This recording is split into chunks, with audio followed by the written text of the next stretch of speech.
Banwanyi ba We Talk Business turabaramukije aho muherereye hose muruza mwaramenyereye ivyigwa vya hano kuri kaminuza ya We Talk Business ico bibamarira niyo mpamvu biba vyiza iyo mu biparataje kugira mu bisangize n'abandi ni shadow muri kumwe get rich or die trying, never stop learning. Ni vyiza yuko dohoza ko kwiga ntitwikomporte nk'abantu bize ahubwo twikomporte nk'abantu bariko bariga. Alright, muri kiganiro tugiye kuyaga ibintu bibiri uze kumviriza iyi strategy y'uyu murimyi akoresha, uze kongera kumviriza kandi kijya gitegwa sinibaza yuko wobura kibona muri iki gihugu cyacu cy'u Burundi, mbere no ngaha Ozaranturu sinibaza yuko woba urakibona, ariko ikiro kimwe cyacu kigugwa gishobora kugugwa amafaranga arenga amadolari amajana 3. Twagira tuyibutse yuko tubafitiye na service yo kubahereza formation ya graphic designer. Graphic designer ishimikiye ku gukora amafoto ajanye n'ama brand y'ibikorwa byanyu, mbere n'amafoto ajanye n'amarogo y'ibikorwa byanyu, ama business yanyu n'ibindi byinshi bitandukanye. Ishobora kuba atari ni yawe mugabo ukayikorera abandi bakagwa amafaranga. Dufise abahinyanyuzi babishoboye babinonosoye babizi ku rugero runini cyane, mbere wanashima akabijya bakabikorera ku giciro giciriritse cyane gose ibihumbi amajana 3 y'amarundi gusa. Formation ishobora kumara indwi zibiri cyane ukwezi mu gihe babonye yuko ubumenyi bwawe butari ku rugero yaho bifuza. Karibu muri We Talk Business na Mita Vision ababibafashemo. Welcome. Ico kirimwa nibaza yewe atawukizi muri akarere kiwacu, ariko nigitegwa gikunzo muri za Madagascar, mugabo nukigira ku bushakashatsi uraza gusanga hano mu gihugu ciwacu c'u Burundi corimwa kandi bigakunda cyane kuko ni nikirimwa gisohoka igihugu. Alright,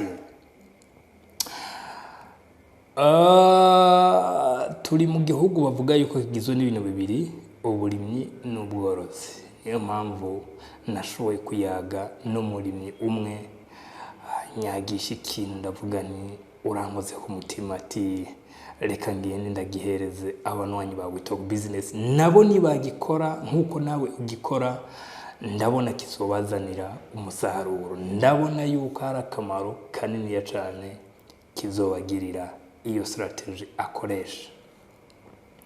Ni byiza gutembera, ni byiza guca hariya na hariya kugira urabinge n'abantu bakora n'abandi insido suite.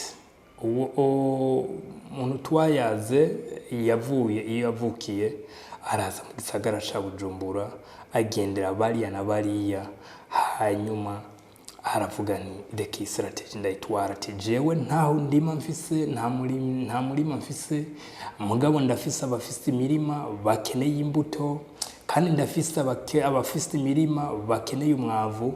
Ati reka dukorane nabo ndabahereze amafaranga, ndabahereze imbuto, hanyuma nabo bazompereze umusaruro, tugende dusiranyiranira amakontra na bariya bakora ibi nibi, hanyuma bariya barimyi nabo babone yuko bashigikiwe.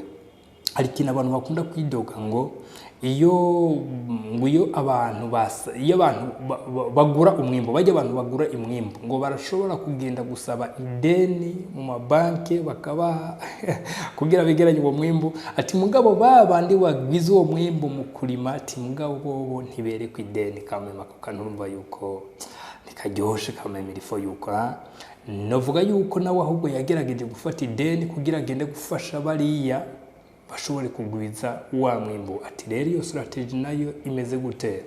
Yaragiye yegeranya abarimyi bashika ku 50. Arababaza ati eske murafisa ukurima? Yego turafise. Bamaze kuba bahafise yabahaye ikirimwa kitamenyerewe hano mu gihugu cy'u Burundi, mbere benshi bazi yuko atari kirimwa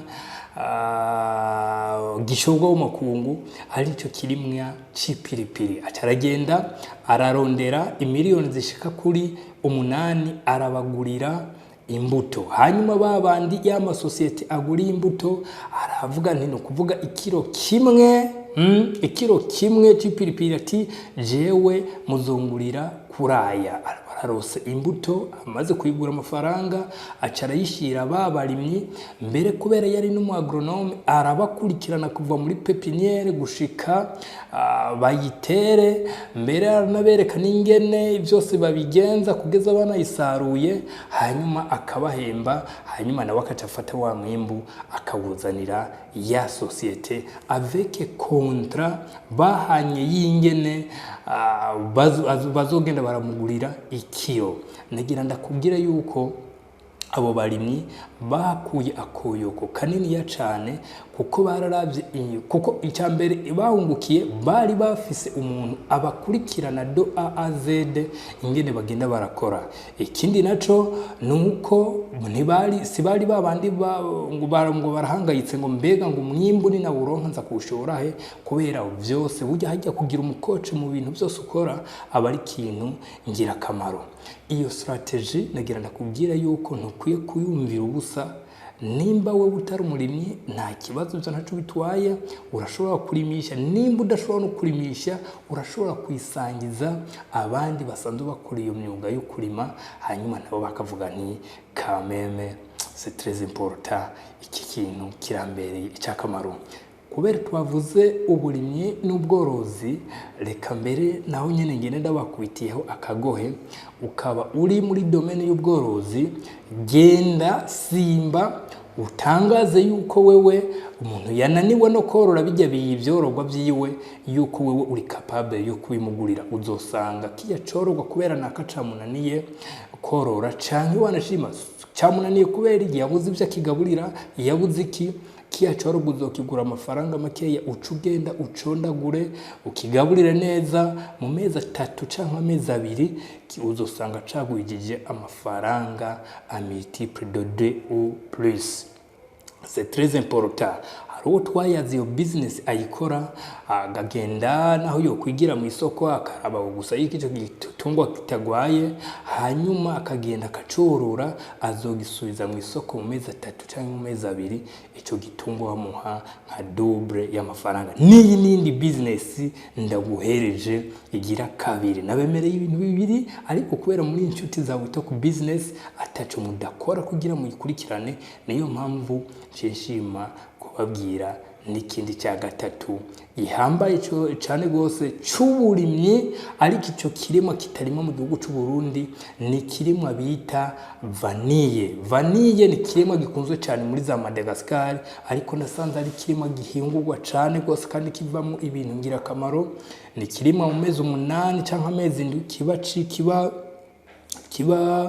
kiba ceze hanyuma ukacugikorera ukagitransforma nka kwa kundi nibindi byo ngaha mu Burundi tugusanze tubigira ukakigira séchage ukakigira ukagikurikirana hanyuma n'amaburi ikiro kimwe mu gihe wagifashe neza cyamaze kuma usanga bashobora kuguha amafaranga arenga amajana 3 y'amadolari. Sinavuze amadolari 3 y'amadolari navuze $300 ikiro kimwe s'il vous plaît, right? That's why nabazaniye ushobora kuba uri umunwanyi wa Wito Business ukaba uri muri Madagascar turabizi yuko abantu mwaratembereye bihagije ukacuvuga nti ahubwo ni ubuzi yuko ari tayari nambwire ndamurungikire imbuto canke ukaburi no mu Burundi ugasanga cyari kinasanzwe kinahari mu tukaba tutabizi byandike muri commentaire kugira duhanahane amakuru nico kintu ngira kamaro hano ku isi twa dukwiye guharanira kwamana. Alright, byari byo bintu bitatu naribazaniye nishade muri kumwe hano ni kuri kaminuza kuri Wito Business. That's why ko tutegera kugira tuhereze ibintu ngira kamaro abari za Canada tujyana kirimwa ati narabo umuntu agishobora no kibugoye amafaranga kugira duhanana amakuru n'uwo bari muri USA canke Dubai canke handi hose duhanana amakuru kuri iki kintu hanyuma nawe ucumbise ukagiye kukirima uzotubwira ni kumuraza n'ababonje ko c'est très important. Katubwira ciao ngire ibintu byiza amafaranga mu mufuko ciao ciao. Alright.